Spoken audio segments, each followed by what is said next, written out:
Jimmy Butler said the Knicks, the Celtics, they all would be at home if he was healthy on the Miami Heat. And the Heat stole a game without Jimmy Butler against the Boston Celtics, the clear best team in the East. And he might be onto something. We know how good he is in the playoffs. He's playoff Jimmy, the Celtic killer. He did his thing against the Knicks the last playoffs and beat them and bounced them. So playoff time, we know he's the scariest person in the East. Not in the West because Denver cooked them, the Lakers beat them.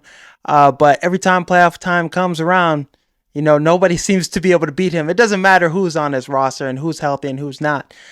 So Jimmy Butler, these are some valid comments, I think. Pat Riley didn't seem to like these comments. He said, if you aren't playing on the court, you should keep your mouth shut, which is very wild to say when you're in contract extension negotiation talks with Jimmy Butler, and this is your star player, a guy that's brought you to the Eastern Conference Finals, to the finals twice, multiple times to the Eastern Conference Finals against Boston, battling it out with them to see who goes to the finals. Every year, the Heat are relevant in the playoffs, and they're going, as far as they can with the roster they have, no matter how good it is.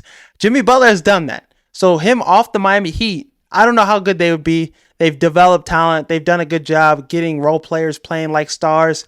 So they'll probably be decent middle of the pack team where they were, towards the end of Dwayne Wade's career when he was about to be out and he retired. Towards that year, they, 8th seed in the playoffs, which I think they'd be a playing team, 8th seed maybe. But without Jimmy Butler, they're not going to the finals anytime soon. They're not getting out of the first round. They lucky to make it to the first round. But Jimmy Butler, it seems like he's going to be out of Miami. With those comments that Pat Riley made, it seems like he's going to be at Miami. I don't see any possible way he stays when you have, one of the most important people in the organization talking about you like that. I know Jimmy Butler didn't like that shit either. I know he's probably, plotting and planning a way to get his way out of Miami and force his way out of another organization, similar to what he did with Minnesota, some other teams. So I'm pretty sure he's ready to get out of Miami. I think Philadelphia is the destination he's trying to lean towards. I think Philadelphia will give them the Miami Heat picks, maybe, some talent, some young guys.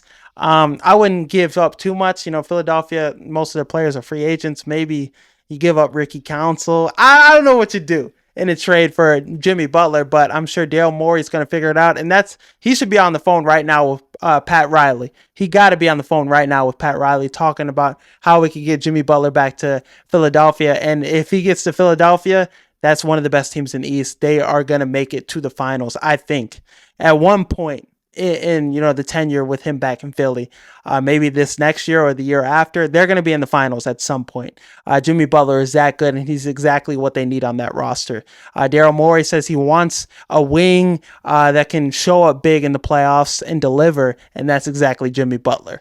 And I think Philadelphia, it doesn't matter that, Jimmy Butler's 35. They'll pay him that deal because they know they can win a championship. Embiid, Maxey, and Jimmy Butler is a big three that would challenge Boston. Some people thought the NFC North was going to be the worst division in football this season. They thought it was going to be as bad as the NFC South.